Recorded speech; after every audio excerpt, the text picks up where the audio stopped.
The following podcast is a W2M Network original production. Visit W2Mnet.com for all of our other great podcasts, plus news, reviews, articles, and opinions from the worlds of wrestling, video games, football, and entertainment.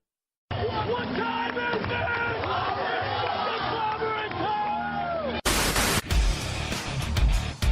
it? Ladies and gentlemen, the Undisputed Era has arrived. You have the 25 days of Christmas. Impact's going to have the 25 days of releases. I send it you to deletion! Yeah!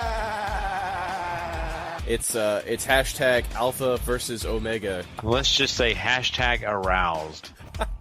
No, you're going to step in that ring and you're going to be looking at me eye to eye and you're going to realize you ain't got a chance. Thank God we don't have to talk about it anymore because she got that cancer out of there. Sean stole my answer. I'm just glad we don't have to talk about this anymore. And that's not an insult. That is just a fact of life. So you clearly don't think that Asuka's overrated necessarily. She's not overrated. Do you think? No. Do you think she's underestimating you, in the sense that, like, you know, if you're Asuka, yes, it's the fighting spirit that would make you go after the person who's the number one woman on the roster, but if I'm Asuka, I don't know that I'm going after Charlotte voluntarily. I don't think she's underestimating me. I think she knows who she is, and she knows what she's capable of. But like I said, she's never faced me. So it's a matter of what am I capable of? Certainly, and that's where sometimes, you know, I do have that chip on my shoulder. How did I get here? Asuka knows where she's going.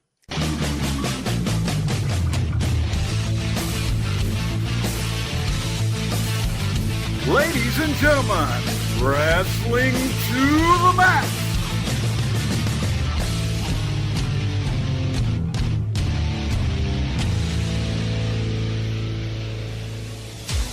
And your hosts, Gary Vaughan, Sean Garmer, and Paul Vieser.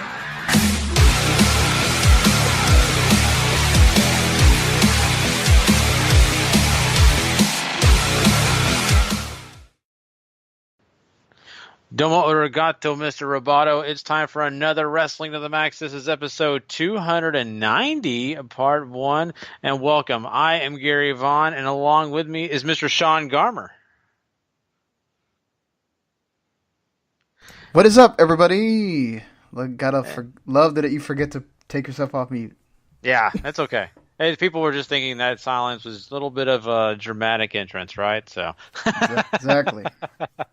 No, hey, welcome to the show, everybody. Of course, me and Sean are going to hold down the fort. Paul is taking a bit of a break here.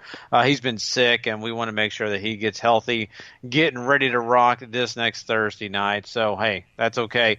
Me and Sean can cover the news this week because we got plenty of it. Plus, we're also going to give you a little late post Fastlane pay-per-view review. It'll be probably short, to be honest with you.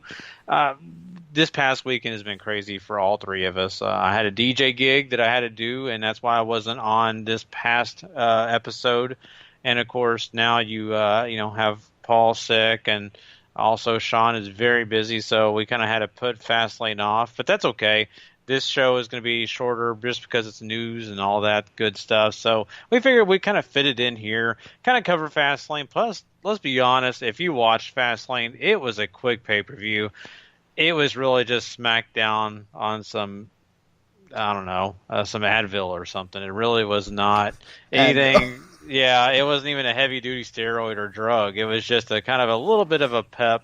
You know, it had a nice little name on it. That's about it. It felt like SmackDown. And we'll get more into that when we talk about it, Sean. But they had to prevent the heart attack from happening, so, you know. I was trying to think of a fancy drug that was not overly, codeine isn't even, that's a little too strong for what this was. So, but anyway, we got that stuff coming forward for you guys. I'm really looking forward to this show because we got some really interesting news topics to get into. But before we do all that, I do want to make sure you know we are coming to you via W2Mnet.com. That's the website you go check out every time you want to find any great wrestling podcast, video games podcast, sports or entertainment podcast. because we got all of them. Also, some great articles there. Go check out whatever you can at W2Mnet.com. And if you'd like to find us on any podcasting network or platform, make sure you do it via W2M Network, because that's the only place you're going to find all these shows and everybody in our wheelhouse of great podcasts. Make sure you go check out us via that. Hit that subscribe button, rate and review. Hit those 5 stars for us. That'll give us a little exposure, and it'll give you a little, a little attention, because you're going to give your review and what you think about the shows and what you want to see more of. And also, don't forget to go and give our friends at 411mania.com and lastwordonprowrestling.com some love as well. They do a great job, and we support them, and they support us. So make sure you do go check them out. Well, Sean, I think, this week has been definitely crazy. I know, like I mentioned before, but I got to give you credit, man. We were talking pre-show, and, we were kind of talking about, our week and what things going on. And I think it's really cool that you've got this new hobby of going and collecting Funko Pops. And it's really neat to hear some things. I think it's really cool, though, man, that you found a HBK Funko Pop. Yeah, I mean, when you're talking about like Funko Pops, he's not old. He came out last year, but usually when you're not in the current year, trying to find things sometimes in the actual stores is hard, because the stores have to keep up with what's out now, and they usually try to get rid of the older stuff because they don't want to just keep loading up their shelves with that. So they put it on clearance, and they like Toys R Us is the only one that, like, I went in there one time because I've only done where I go to the store like 2 or 3 times. Almost everything else I buy on Amazon, and Amazon's really good. Like they actually try to compete with prices and everything. But I either buy Amazon or GameStop's website. So like going into the store is kind of one of those like, okay, I'm already here. Like when I went to buy my shelf at Walmart, that was like $30. I went and checked, and I found a Stan Lee, like Captain America outfit thing, which is kind of rare. So it's like, that's how I usually get it. Is like I'm in there already for something else. I find something, and that's kind of what happened with the HBK. I was in there. I needed to get like some chapstick, and I was like wanting some. I was trying to decide between like pistachios and almonds or whatever, because I try to eat those for a snack sometimes instead of eating like nasty candy or whatever. But then of course I come back and Anaya's like, "Oh, where's my candy?" Yeah. So I have to explain to her that how about you have some of these almonds? They're good for you, and we can get the candy next time or something. So yeah, it's cool. So he's the only HBK that's out there right now, and he's exclusive to Walgreens. So I didn't even know that. So I go in there, he's there. They had Seth Rollins and Kevin Owens too, and I picked them up. Usually their running prices like anywhere from Walmart's the cheapest, they're like $8.75, and then GameStop's the most expensive at $12. Walgreens has them at $11, which is the same price Amazon usually has them for. So it's not too bad. And then what was it? Like they're also having a Jake the Snake that comes out in May, along with the WrestleMania 12 Shawn Michaels that has the outfit he wore when he was going down the line at before he starts the match for the Iron Man match. So that's kind of cool too. So that's I got him pre-ordered already. I'm excited to have him, because that's one of my favorite moments in wrestling was him winning that Iron Man match and winning his first WWE title. So brings back memories, Definitely. And it's one of those things when you're talking about collectibles and all that, it is part of the memories, and it's why you like them, and it's why you want to buy them and keep them, right? And a lot of people look at me crazy because I have a big Dallas Cowboys collection of different items and things like that. And my wife is always saying, "What the heck are you going to do with this? It's clutter." And I'm like, "No, it's not. It's memories. It's something that's special to me, and maybe she doesn't have that attachment, and that's fine. I do. I look at some of the items that I have, and I remember the good old days, or I remember autograph signings that I went to, and to people that are attached to that. So I think that's what's kind of cool about the Funko Pops. That's why I even brought it up, because it is wrestling related, but it's also for the fact that I know it's kind of something new that you enjoy, and I kind of dig, all these new items that you're getting, and I don't know, it's kind of fun. So well, I showed you all the Cowboys, so yeah, I was so jealous of that Jason Witten one that you got. That's really cool, So I got Lantern. Romo, so I have them all right now. As long as they don't have any that from like when this year starts. But the way the Cowboys are going with free agency, they won't have any new players. So yeah, it's fine.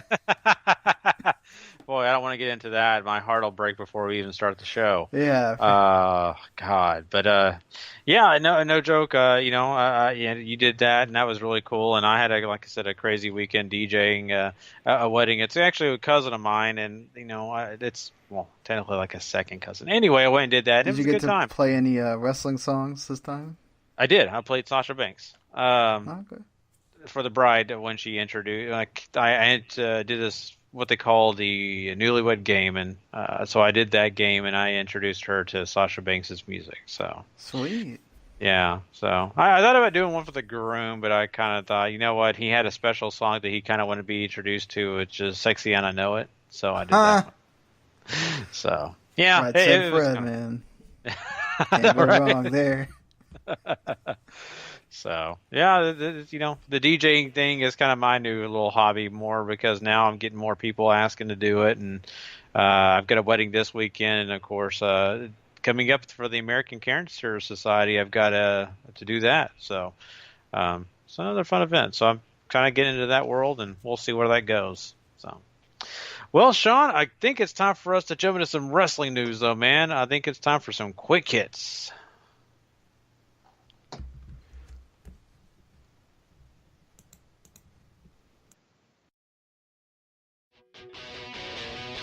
It's time for wrestling news.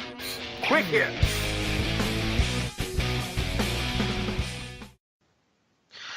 All right, Sean. Well, let's start this thing out by talking about something we actually have already talked about a little bit. And let's just be honest. But I think that if people did not hear our Raw review, they need to know kind of our thoughts on this. And that's Kid Rock going into the WWE Hall of Fame as a celebrity, into that celebrity wing, of course. So, looking at that, Sean, I mean, it's one of those that I'm not sure is a super popular thing for some, and for some others, they really think it's, the right decision. He was there for 2 decades working with WWE.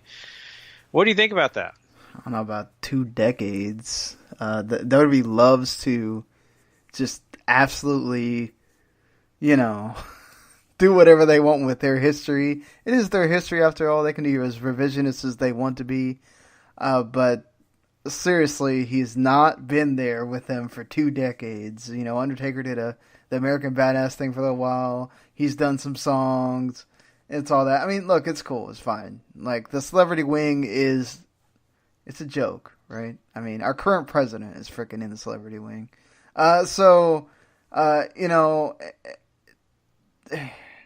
We honestly, if you want like our full just talking about it for a while, and you didn't listen to the Raw review, we actually go in depth for a little bit on that in the Raw review. But it's fine. Like there are more deserving people. If you want to go down the line, Cyndi Lauper. I don't know how in God's name Lawrence Taylor is still not in, and he main evented a freaking WrestleMania. I get it that maybe he's not the most family-friendly guy, if they're going by that. But, I mean, honestly, there's people... Look, Jimmy Snuka killed someone, and he's in the Hall of Fame.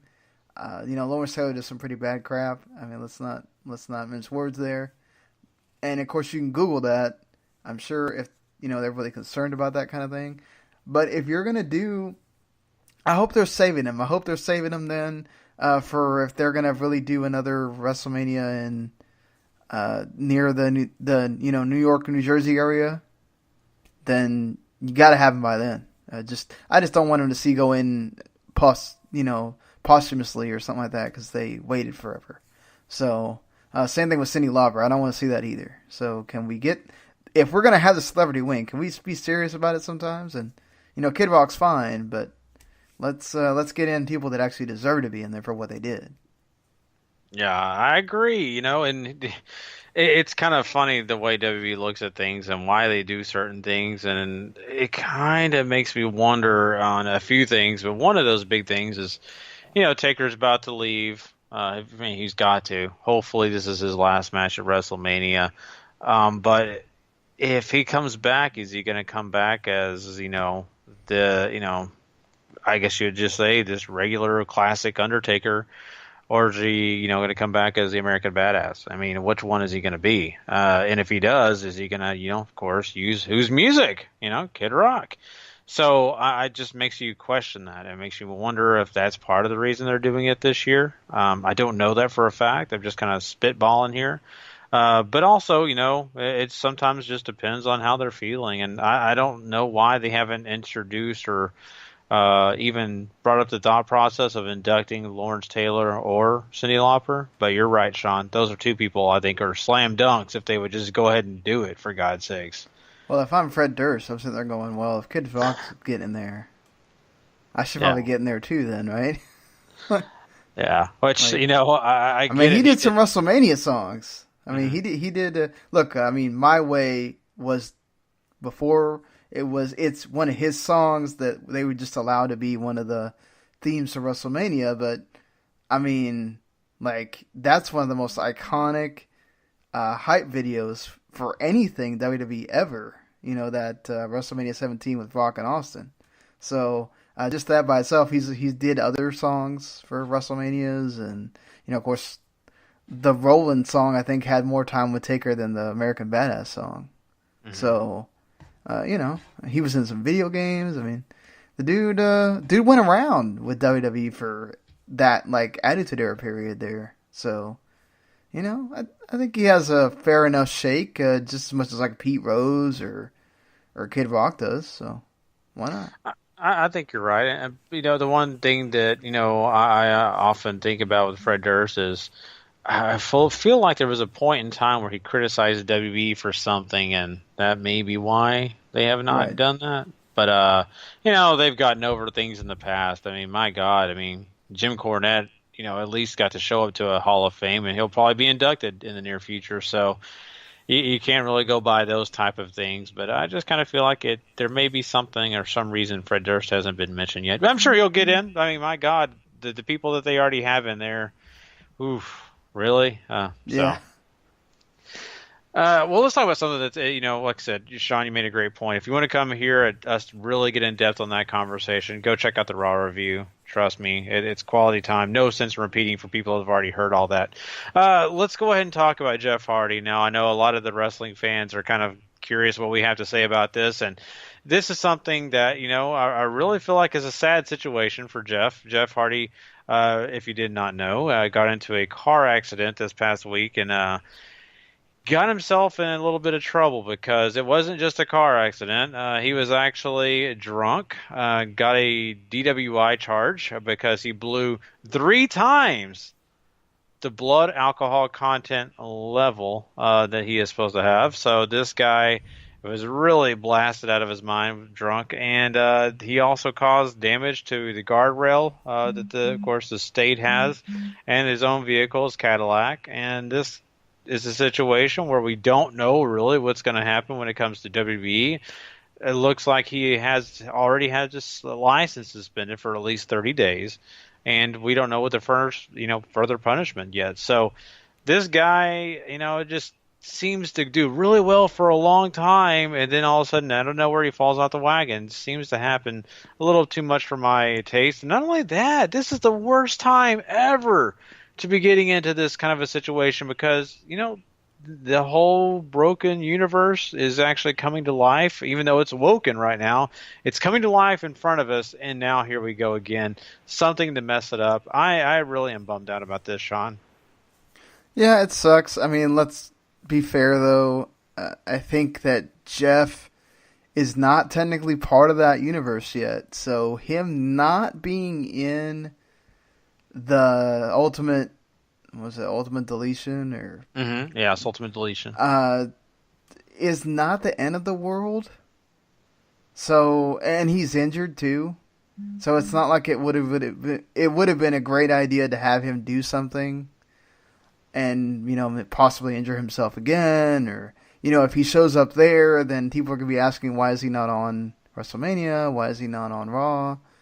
So I think this is not the worst thing for that. I think it's worst thing for himself, right? And that's the problem, is when you're an addict, and Jeff Hardy is one. He has a very huge paper trail when it comes to this stuff.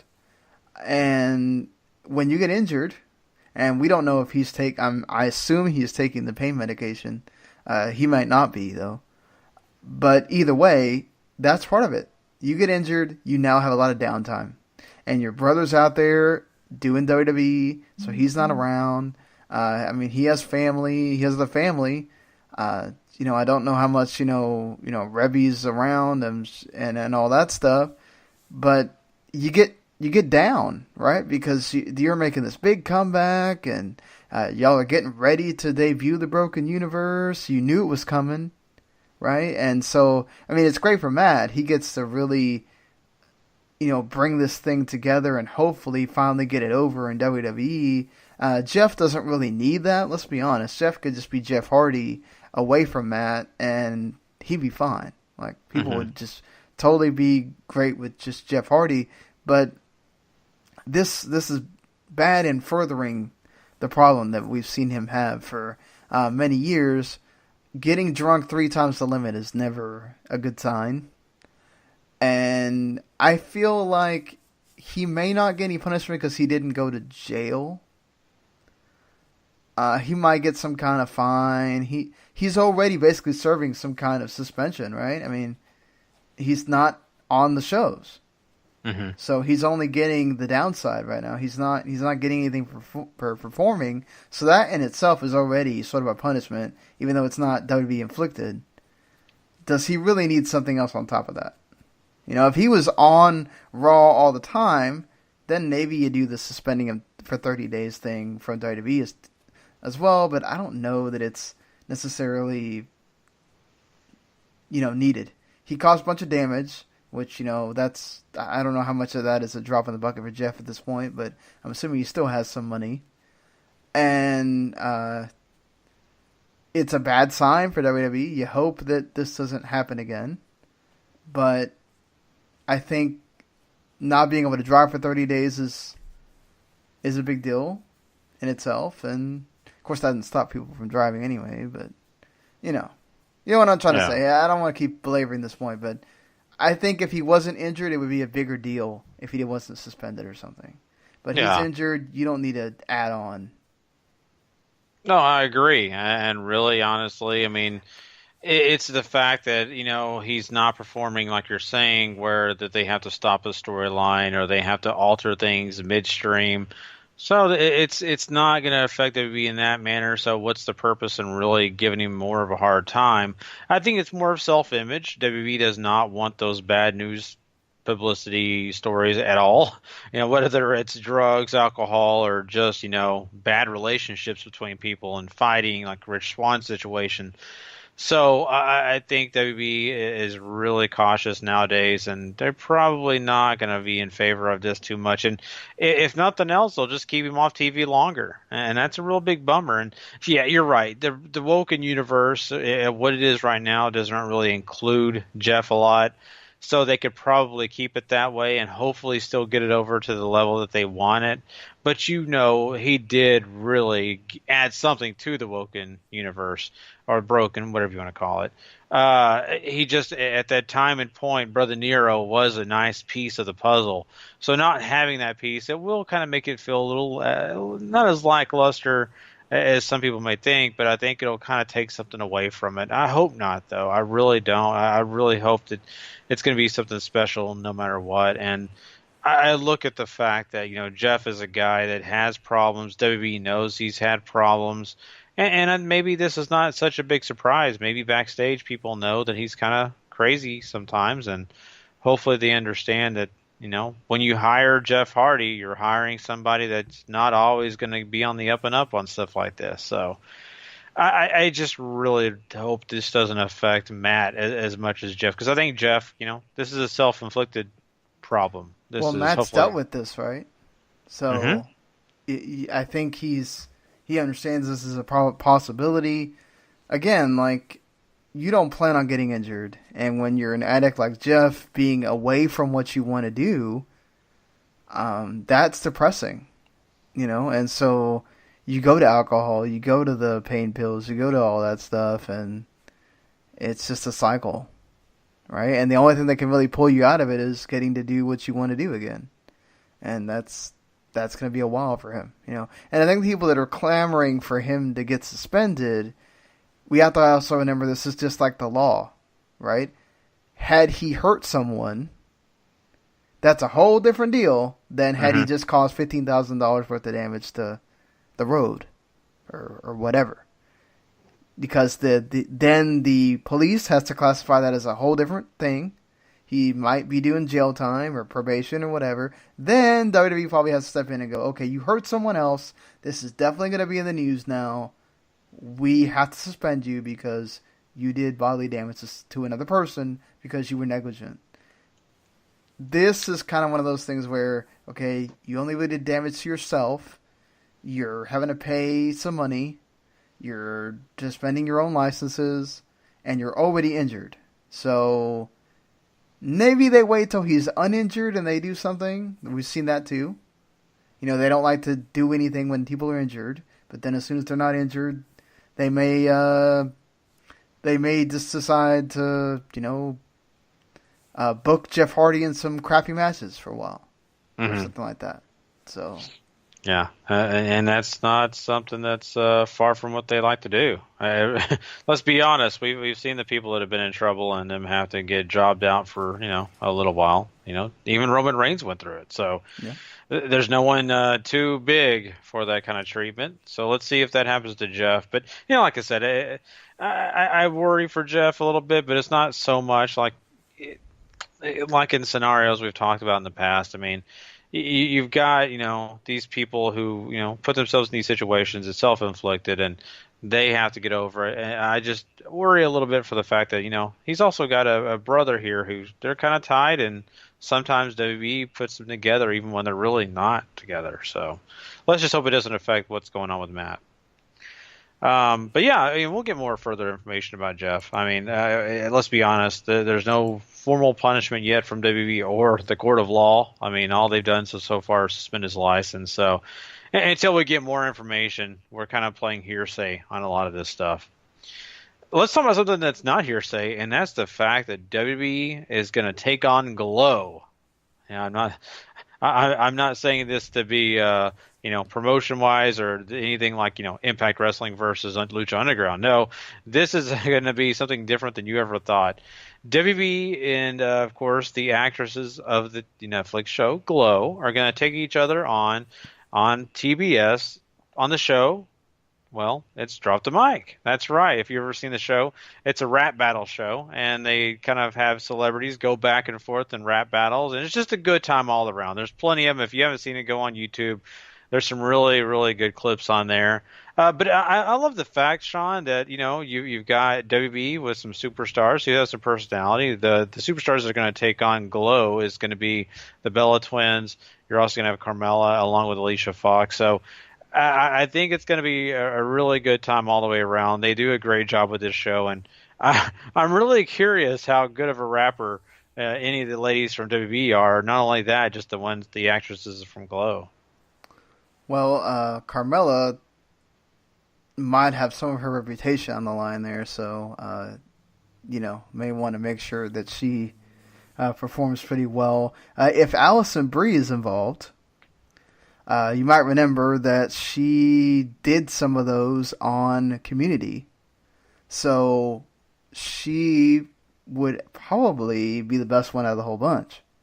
She's a great actress, so if she gets to be on that show, then everybody needs to watch out. I don't know about the rest of the ladies. It'd be kind of cool if, you know, Awesome Kong is one of them, just since, you know, she's a wrestler too. But, yeah, I would imagine you might get some of the main characters and maybe some of the other ones that are... It just depends, right? Do they want to use some of the ones that are wrestlers just because they would know each other? Or do they want to use... Could they afford to have the two main characters, which probably cost the most? Does Allison Brie have an opening in her schedule to be there? Or are these, more the ancillary characters from Glow? And they're just using the name from the Netflix show to try to garner some people to watch it.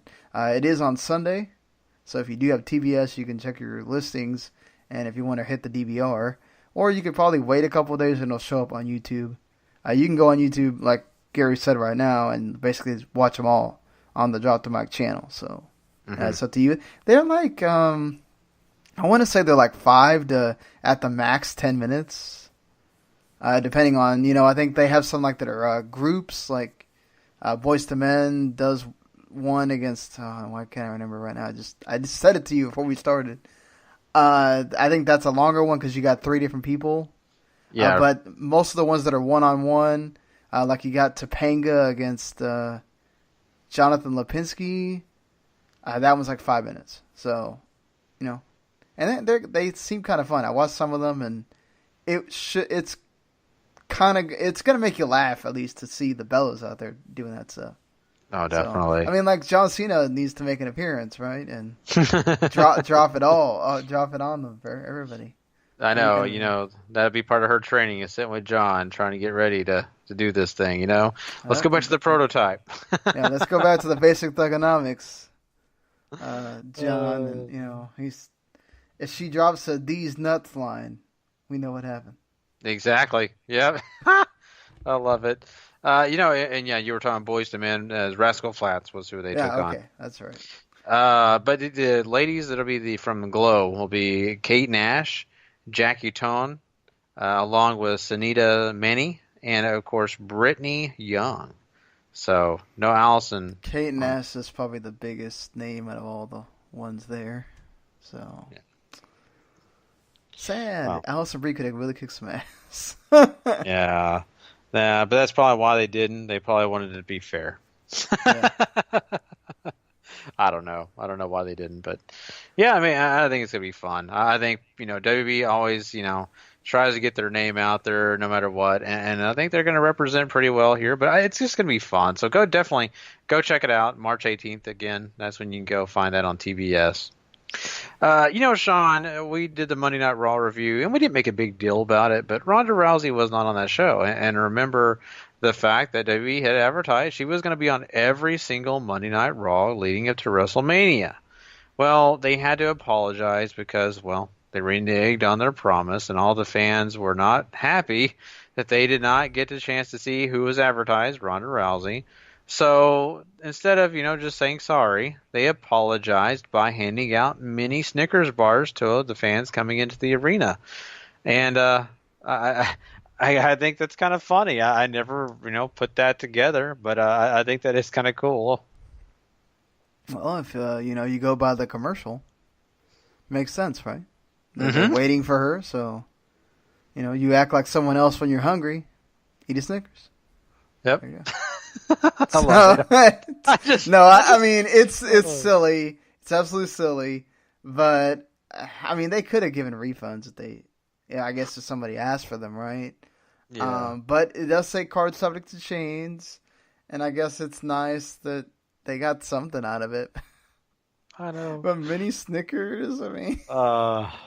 I'd be getting it. Say, where's my milk? Yeah, come on, it's like, okay, so I'm thirsty now. Do I have to go pay a $10 soda, yeah. Or do you guys give me that too?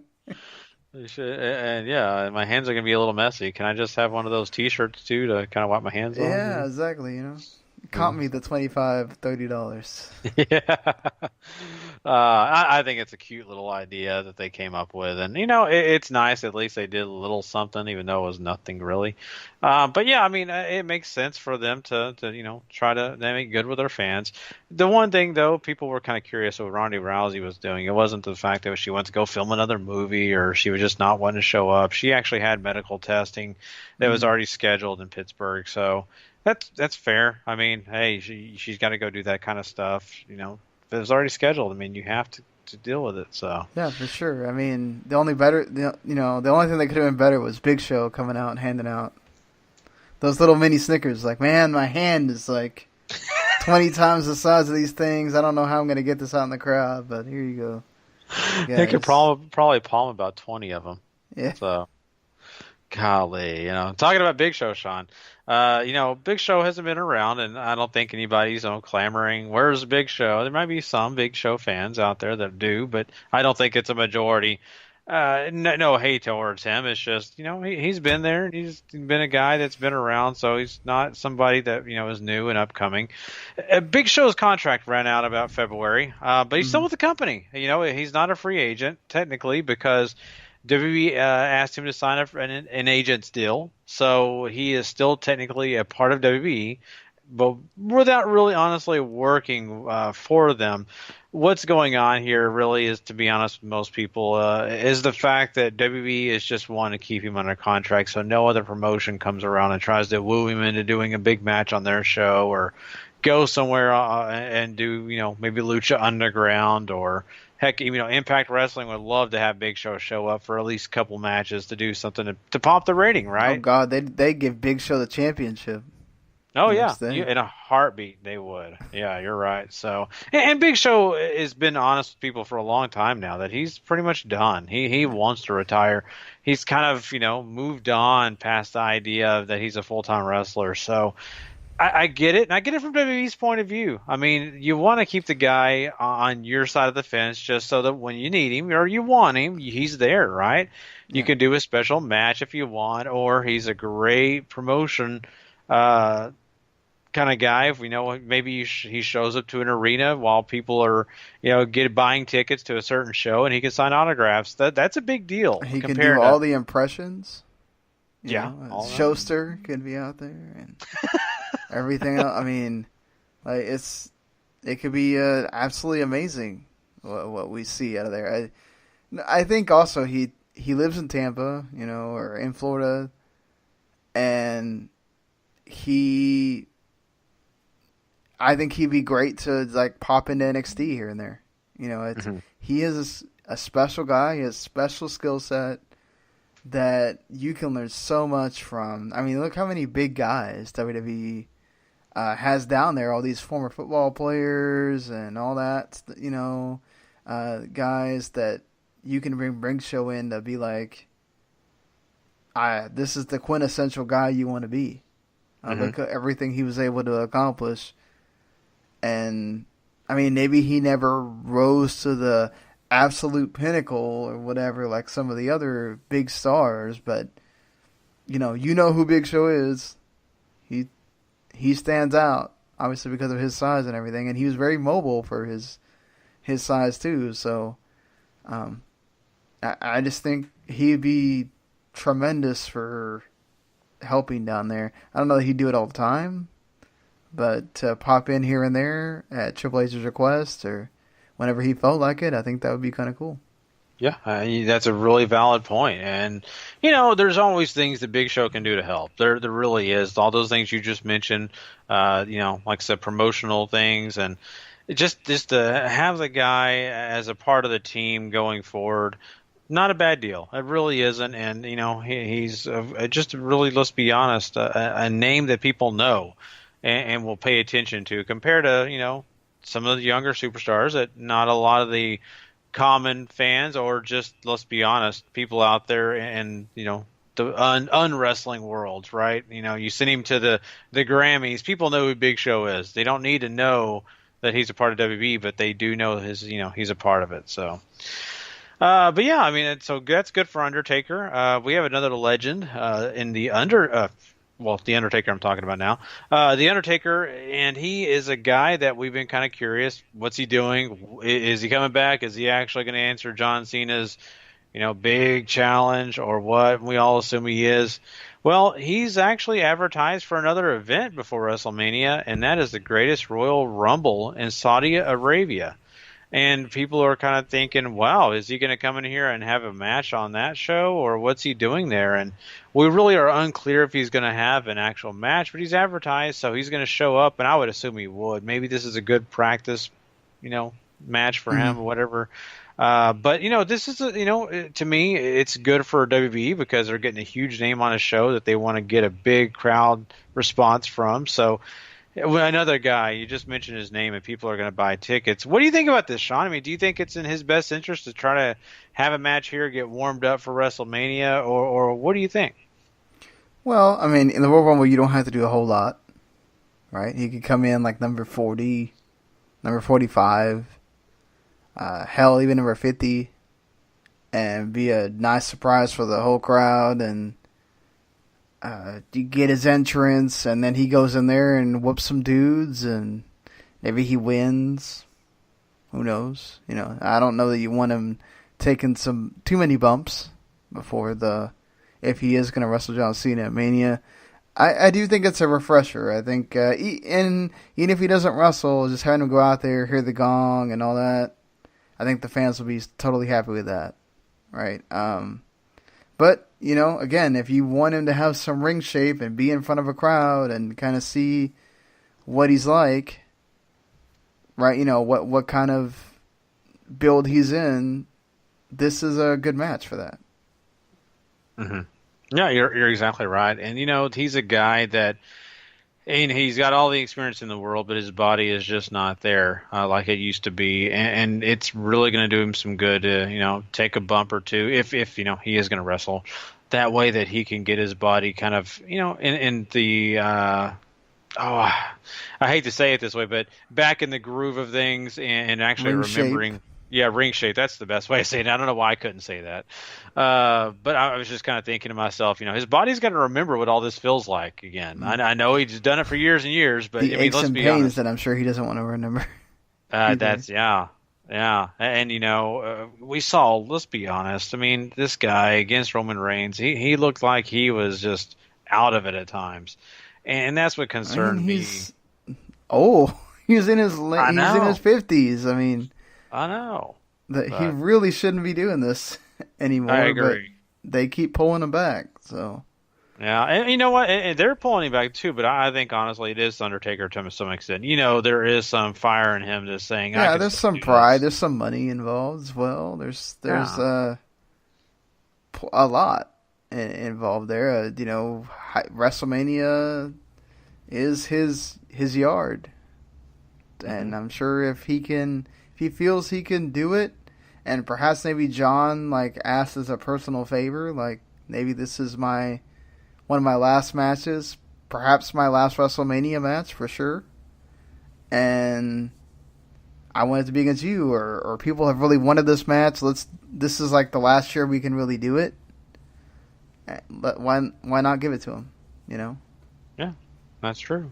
And you know what? Both guys deserve whatever they want, right? I mean, if they want to have this kind of match, that's fine. They put in their work, they've earned their stripes, and if they, you know, have this match, I'm assuming that John Cena and him are going to really figure out a game plan to make sure that it's not a bumbling mess. And I think that'll at least be tolerable. I don't think it's going to be a drop dead, terrible, awful match. I think when they get in the ring together, they're going to have a game plan and they're going to put something together that they know John and, you know, of course, Taker can really put on a choreographed, really nice, smooth match. So let's see if that happens. I hope it does. So, one last thing in quick hits, real quick, Sean. I had to mention this. I actually was going to also mention this to Paul because he's such a big fan. But the Iconic Duo got back in the ring recently at Citrus, Florida. So, yes, right, Billy Kay and now I'm blanking on the other ones. Peyton Royce. Thank you. I don't know why I couldn't think of him.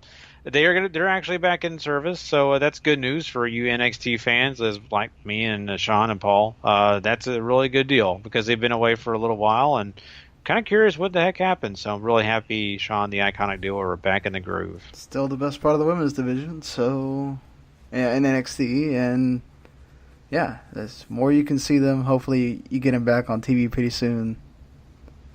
Always a great thing to see them. I totally agree. So let's hope that we do see him around WrestleMania time too. So, well, there you go, guys. That is quick hits. That's some of the news we have for you. Of course, we'll have more news for the next show, which is Friday morning for most people. But now Sean and I are going to talk a little Fastlane. Yeah, that's right. I kind of promised it to you. It probably won't take a long time, but we're going to get into it, kind of give you our thoughts. So let's go ahead and do that now, Sean. Yeah, this is probably going to be a fast version of Fastlane. I don't have the music, so I guess let's just get into it, Gary. Let's do it. Okay, well, let's go ahead and jump into just really quickly. I do want to mention the pre-show match only because I think there's something that is of relevance here. We had the team of course, the Fandango, and of course his good buddy. Why I can't think of names tonight. Breezango. What? Oh my God, I'm going crazy. But they also had the Perfect 10, Ty Dillinger, on their team, so they were in action against none other than Mojo Rawley. Yeah, I know. It's kind of funny because you would think Paul did say that. He felt like this is going to be a Mojo Rawley moment, the kickoff match. Oh, see? And, of course, Mojo Rawley is one of those guys that I think is kind of funny because they make a big deal about, of course, his football history and all that stuff. But, so they had Mojo Rawley. And I'm not even reading this, Sean. I'm thinking to myself, who the heck was it? It was Mojo Rawley. It was the Chad Gable and Shawn Benjamin. Chad Gable, American Alpha 2.0. So this is how unforgettable the match was. It was okay, but it was really full of goofs, right, Sean? Because the people involved, just think about it, right? I mean, you got Breezango and of course American Alpha are serious at times, but they're also kind of fun. And Mojo Rawley being involved, but the faces Mojo gets you can't wrestle chance. Those are always fun. The crowd was into this, which helps, right? This wasn't anything you need to really go out of your way to see. Ty Dillinger wins, which is a surprise, so that's good. He gets the pin, but that's sort of the only thing that you should really care about this match. I mean, I don't know that this means anything for any of the people that are in this at all. This was really here because they realized, oh crap, we have a short show. And we have a pre-show, and we have to have a match the pre-show. Let's just throw these people out there, and hey, whatever. 7 minutes, solid. Yeah, it's all. And really, I mean, I'm not even reading it. Like I said, I barely remember much of the match. It was decent. What I do remember though is Sean, the "You Can't Wrestle" chance, and Mojo Rawley clearly saying, and you can hear it clear as day, him saying, "I don't care about being a good wrestler." And that's what he says later in an interview on WB.com, and that's basically his mantra now is, I could care less about being a good wrestler. I'm an athlete. I'm a real athlete. I'm a real fighter. That's what he's kind of going off now, and that's kind of his little mantra. So, I mean, it's interesting. Baron Corbin tried to do that too. It just you don't need to have two guys with sort of the same gimmick. Yeah, I know, and that's. I'm glad you brought that up because that was something I kind of thought of myself, and I also kind of thought to think really, just because they're ex-football players doesn't mean they have to keep bringing it the whole athlete thing, right? Let's just. I mean, it does give you that feeling of being better than someone. I think that's the point. He feels like he's better than the other guys because he's been a real athlete, quote unquote. He's been out there in the NFL, and not everybody gets to do that, even though he really didn't, make a team or anything like that. But it is what it is. So that means Sabatelli, when he comes from NXT, they're going to do that again. Okay. Probably. Wouldn't be surprised if he ever does, because that's not a guarantee either. Even though Tino's one of those rising stars you'll be paying attention to. But you know why you don't remember much of this match, Gary? Is because you were too mystified by the fact that Aiden English was back and he is singing Rusev to the ring. I mean, like that is a moment in of itself that every time Aiden English he gets to miraculously come back after taking a nasty knee from Mr. Shinsuke. And he gets to sing Rusev on Rusev Day to the ring. So that's wonderful. I'm sure you're excited to have him. Oh, man. I just couldn't wait. That was just brilliant, every minute of it. Yeah, so I'm glad at least his singing voice wasn't affected by that nasty knee to the face. So, and this was one of the better matches on the entire show. Nakamura was motivated, so that right there, that checks a box that you need checked when you're having a match with Shinsuke Nakamura. Is the man motivated? He was. Rusev did a great job of working on the back. The crowd was into this as well because of the Rusev Day and because Nakamura's in here. You had some interesting counters for the Kinshasa as well from Rusev. But eventually, Nakamura, of course, being the Royal Rumble winner, even though sometimes you wonder if he won by the fact of how he's not used on SmackDown. But, he wins, gets a good setup, good win heading into WrestleMania. But damn, Rusev looked good here, and I'm glad they didn't just, job him out or whatever. Yeah, exactly. And, it is funny with Nakamura, the fact that, it seems like if you win any kind of Royal Rumble or just the Andre the Giant Battle Royal, they seem to forget about you all of a sudden. I don't know what it is, but it's weird. But you're right, Sean. Rusev really did do his due justice here. He gave Nakamura a run for his money. It didn't seem like, Nakamura was, overbearing on Rusev, or Rusev was not strong enough. They didn't play that up. It was really an even matchup here, and Nakamura did have to get the victory, in a longer format compared to what I think a lot of people thought. People thought this was going to end fairly quickly, and it wasn't. It actually took some time, so I'm glad to see that. People love Rusev, but let's be honest, this is about Nakamura. This is about him going and trying to fight for the WWE Championship, so we know that, that was going to be happening, and, this is a nice warm-up, like you said. So good job on Nakamura, and the crowd, is going to still love Rusev Day, win, lose, or draw. Certainly, and apparently got to pass the news that Stephen Hawking has passed. Oh, wow. Man. Poor Stephen Hawking. Well, now he's with the rest of the universe that he knows so well. Yeah, certainly.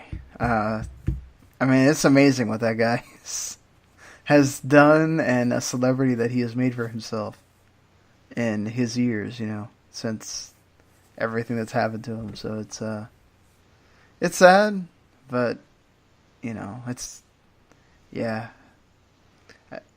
amazing that he was able to live as long as he did, right? Mm-hmm. It really is, and with being sick and all the things that he's had to endure. So definitely somebody that people really look to for knowledge and really thought a lot of, and I can't say that I was a big Stephen Hawking fan or anything, but I respected him, and I always think of Big Bang Theory. I know with him. So, oh boy, I always think of The Simpsons too, because they always had little. Yeah, things that's true. So. Two of my favorite shows. So, and the dude made a celebrity for himself in that way too. And speaking of guys that have glorious moments, the glorious one himself, Bobby Roode and Randy. You know what, Gary? This wasn't too bad. You thought this would be like the, take out the sleeping bag, get ready to put your head on the pillow and take a snooze. This was actually, I actually could sit up and watch it. Mm-hmm. I didn't feel like I needed to take a nap or anything. Randy Orton winning is kind of upsetting, but with what happens at the end of the match, I can kind of understand. It feels like this is all set up because we know what WrestleMania is, right? People are going to be really into Bobby Roode at WrestleMania, and it might be just a way for Roode to get the title back. I hope so. I hope to God it's not gender winning or something. Oh, no, we don't need that. We don't. We need Bobby Roode to get the title back. But let's see if that really does happen. What this accomplished was, Randy Orton's a Grand Slam champion now. And he did something that he, had not done yet, and that's historic. So that's what WWE wants. They got it done. Congratulations. But now hopefully they can move past that and they can see what they have here. Jinder Mahal had nothing going on going into WrestleMania. Bobby Roode and, of course, Randy Orton, doing their back and forth. Why not add the third? That's what this is all about. And, going into WrestleMania, at least you have a decent storyline for all three of these guys. The match itself was fine. I thought the beginning was a little slow, but that's also because of the guys you have in the ring. very plotting, very meticulous, in what they do. But at the end, it really did pick up, and it really got exciting, and you just didn't know what was going to happen. So I felt good about that. Sure, I'm like you, Sean, not happy with Randy Orton getting the victory, but if it does mean WrestleMania, we get a glorious moment, then I'm okay with it. Yeah, I hope so. I hope that he gets to win that title back. I can totally see Orton being a transitional champion. I mean, he's been around a long time. It's not like, Orton needs to be going around carrying the U.S. title.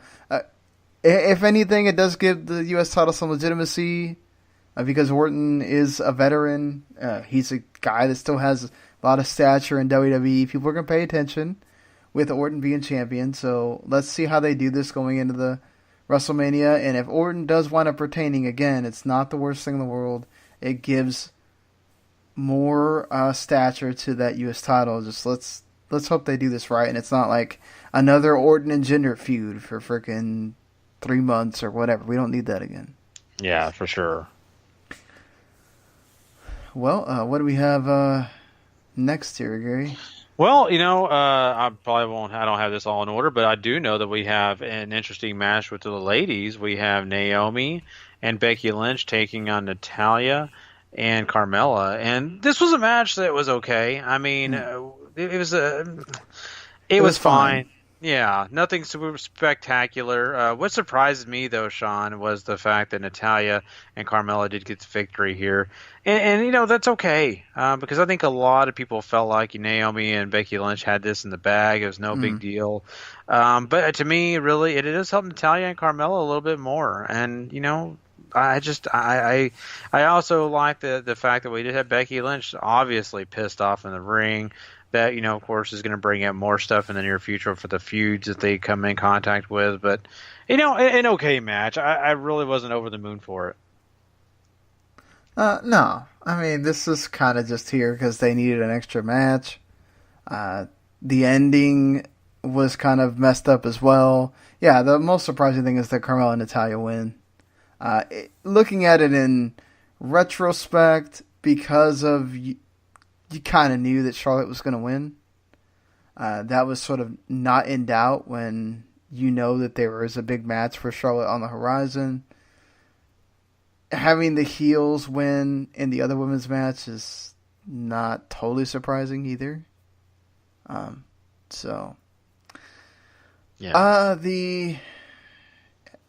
I'm just going to say this, Gary. The SmackDown Tag Title match was a total letdown because... Why the hell do we have to have the Bludgeon Brothers interfere here? Why can they not interfere on SmackDown? It's like, I get it that we've had a lot of classic matches with New Day and Usos, and I guess maybe somebody felt that like you didn't need to have another one again. Mm-hmm. Like it's not like the end of the world. Like we've never seen these guys wrestle. Okay, I get that point too, but it's like, why not let the match go a little longer?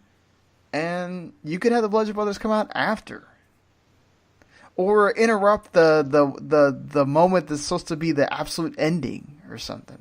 I don't know if you want to still do that, but it's just like, I'll be honest, and the Bludgeon Brothers are fine. I like Luke Harper. I'll do a lot. Rowan's fine. I mean, those two guys together. Whatever. I mean, yeah, he's just a part of the puzzle, but I like them as a tag team. They're totally cool. I'm not a fan of the Bludgeon Brothers gimmick. I'm not. Have never bought into it. Just it's silly to me. I just don't understand it because I question why they're trying to do this at this point. And like you said, do we really need another spectacular match out of the Usos and New Day? I can't say that I don't want it, but it just, it doesn't really affect me because we've had such great matches out of those two teams. What it does speak volumes is they wasted a lot of time here in this beatdown. I felt like they went way overboard in the beatdown the Bludgeon Brothers put down. So all this spells out is they do want to see some things coming forward for the Bludgeon Brothers. That's fine. Well, let's go into WrestleMania to see it. I don't know if I like this. I don't think it was the time or place really to do it. Okay. So now I'm like you, Sean. Kind of a wasted match. Just kind of something that's kind of okay. Yeah, I hate it when they do stuff like that. I'm just like, on the pay-per-views, let them have the matches. Whatever, you know? But yeah, just... Well, at least we had an interesting match when it came to the women's championship match, right, with Charlotte and, you know, Ruby Riott. Because they did a pretty good job here. It wasn't, you know, once again, something that, you know, blew you out of the water. But at least it was a solid match, and, you know, you had, of course, the rest of the Riott squad out there trying to cause problems. You had a reintroduction of, you know, of course, Becky Lynch and Naomi to kind of try to help out Charlotte, which kind of backfired on Ruby Riott, you know, a little bit there. But, you know, it all ended up the way, you know, it was going to. Let's be honest, we knew that Ruby Riott was not going to win the women's title. But, you know, from what it is, I mean, at least it wasn't a terrible match. I'll say it that way. It wasn't awful. I think Ruby Riott's got some actual, you know, potential here. Just right now at this moment, it's not about her. Yeah, I mean, Ruby is one of the best women's wrestlers out there. So I think what was great about this is you got to see a lot from her. So if you hadn't seen her wrestle much, you got to see a lot of her here. You got to see, you know, her sort of go toe-to-toe with Charlotte for a while. And then, you know, like you said, the whole Riott Squad showing up kind of backfired on her, caused Charlotte to get the upper hand. Charlotte hits a really nice reverse Rana and then, you know, gets that figure 8 and wins. But, yeah, I mean, I feel like Ruby Riott got to get a lot in here, and they had her look good. And I think that's a plus for her going forward. And if they ever decide to go with her for something, you could certainly see it. You could certainly see it happening for her. Yeah. And then Asuka showed up at the end, and looks like it's Asuka and Charlotte. Yeah, and you know, that's not, you know, something far-fetched, because a lot of people had predicted that was going to happen. I really felt like it was going to happen, and I think it makes WrestleMania better. Let's be honest. I mean, do you really want to see Asuka versus Alexa Bliss? Nah, I don't know that really does anything for anybody. I think it's a fresh match, too. I don't think Charlotte was around. Charlotte was not around when Asuka was in NXT. So it's something we really haven't seen. It's, you know, one of the strongest women in WWE that Asuka's going to face. It's a legit, you know, challenge to her streak. So I think that's really cool, you know. I agree. And I think WrestleMania is going to be that much better because of it, right?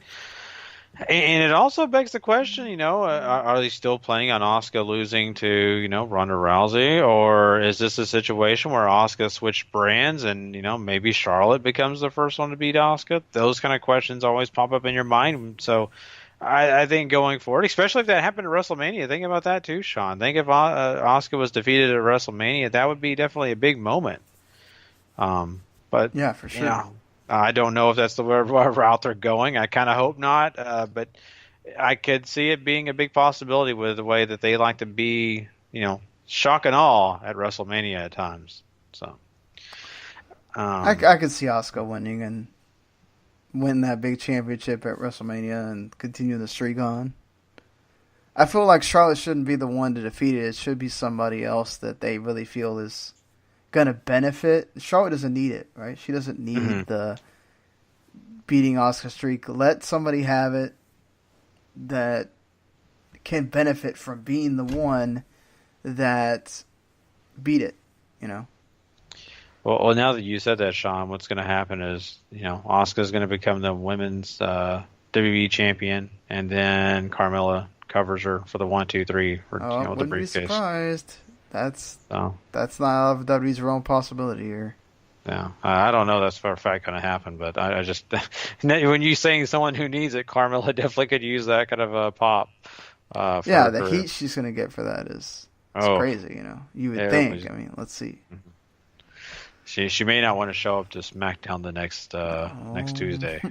I wouldn't want to show up to SmackDown for many Tuesdays to come. I mean, I can see Asuka like following her in the parking lot and just being like, "Oh, you want to show up now?" Crazy. I'm not just talking about Asuka. I think it's that crowd though, that WrestleMania crowd that'll still be around on that Tuesday. Woo! They're going to be ticked. So, well, we have another big match to talk about on this show, Sean, and that is, of course, this big match with all the heavy hitters in it. Of course, we had that big six-pack challenge for the WWE Championship match, and well, AJ Styles was defending against many. John Cena, we had Kevin Owens, we had Sami Zayn, along with Baron Corbin, Dolph Ziggler. And this was a match that, I mean, let's be honest, we were really kind of throwing our, hats in the ring for John Cena or AJ Styles to be the winner here. But, during this match, they actually gave credit to a lot of these guys. There was many a guy that looked like they could get the victory here, but lots of false finishes did ensue. Really the storyline here is, Sean, that, we had Sami Zayn and Kevin Owens have their time where, Sami acted like he was going to go ahead and lay down for Owens, and then that didn't turn out the way that Owens wanted it to. And then, of course, John Cena looked like he was going to win several times, and then Owens and Zayn also looked like they were going to cover and get a victory, but Shane McMahon got involved after Kevin Owens kicked him in the face. So there's a lot of stuff going on there, plus you have AJ Styles and Cena's back and forth. Cena put Styles through a table earlier in the match, and then later on, Styles gets back involved and is able to get the victory here in this one. John Cena is, of course, devastated. His road to WrestleMania is still up in the air unless The Undertaker obliges. Styles is going to take on Nakamura one-on-one, Sean. Thank God. I know.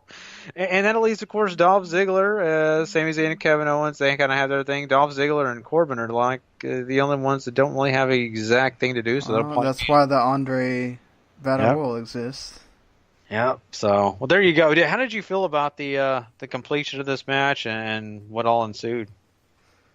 Still gonna say it's an absolute tragedy that the first female Battle Royal has been after Fabulous Moolah, but ugh. That's another thing we talk about for a while on the Raw review that you can listen to as well. Just absolutely ridiculous. And now WWE's going around deleting or probably asking talent to delete tweets that say negative things about Moolah as well. So the talent apparently is learning. It would behoove WWE to learn as well, but you have the great Sherry Martel that's out there. You can name the damn thing after. You could, China you could name it after China. I mean, look, doing porn is nowhere near as bad as what the crimes that Moolah was committing. Just nobody spoke up about it during the time that would have mattered. Yeah. So, not to. This match was actually really, really good. It's absolutely just chaos happening all the time. These guys stayed in it for the 22 minutes that this went on. AJ gets the win, which is, I think, what matters the most. Cena gets devastated by the fact that he doesn't win. Kevin Owens has his moments. Sami Zayn as well. All of them.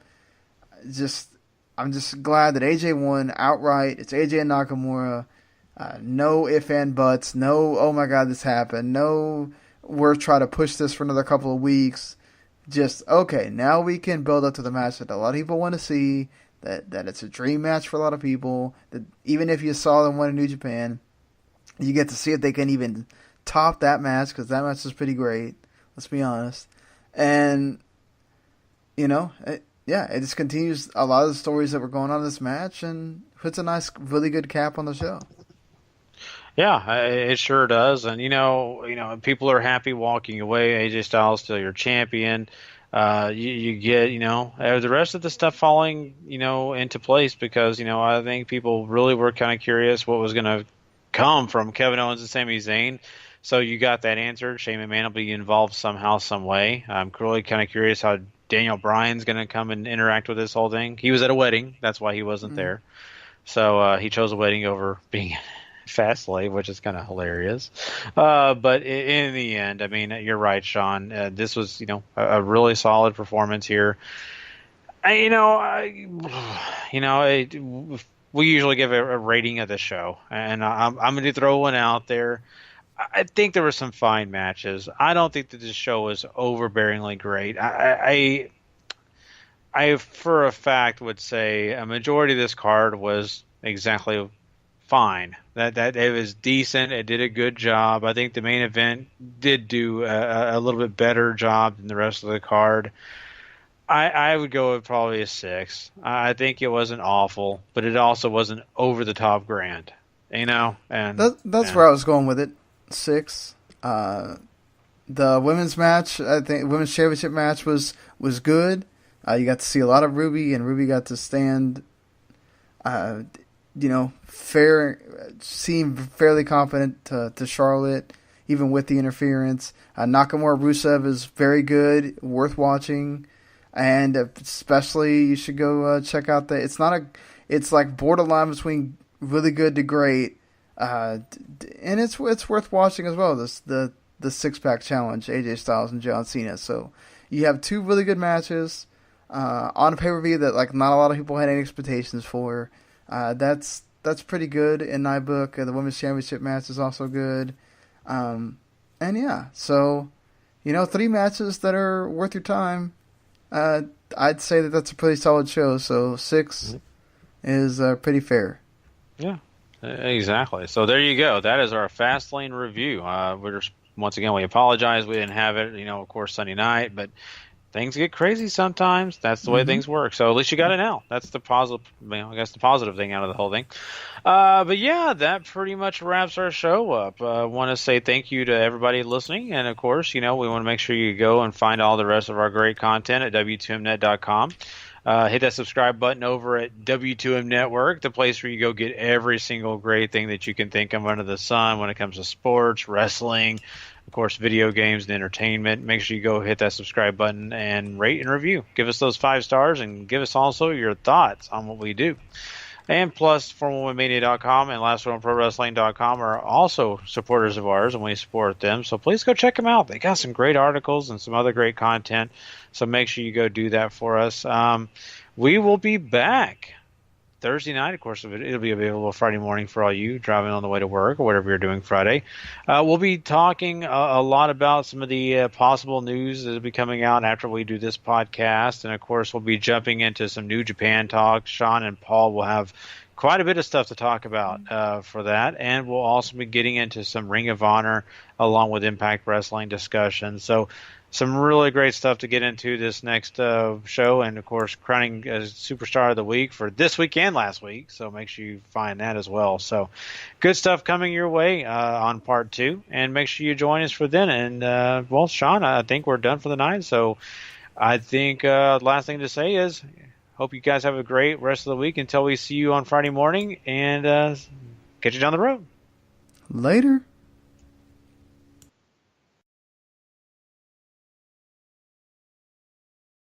The following podcast is a W2M Network original production. Visit W2Mnet.com for all of our other great podcasts, plus news, reviews, articles, and opinions from the worlds of wrestling, video games, football, and entertainment.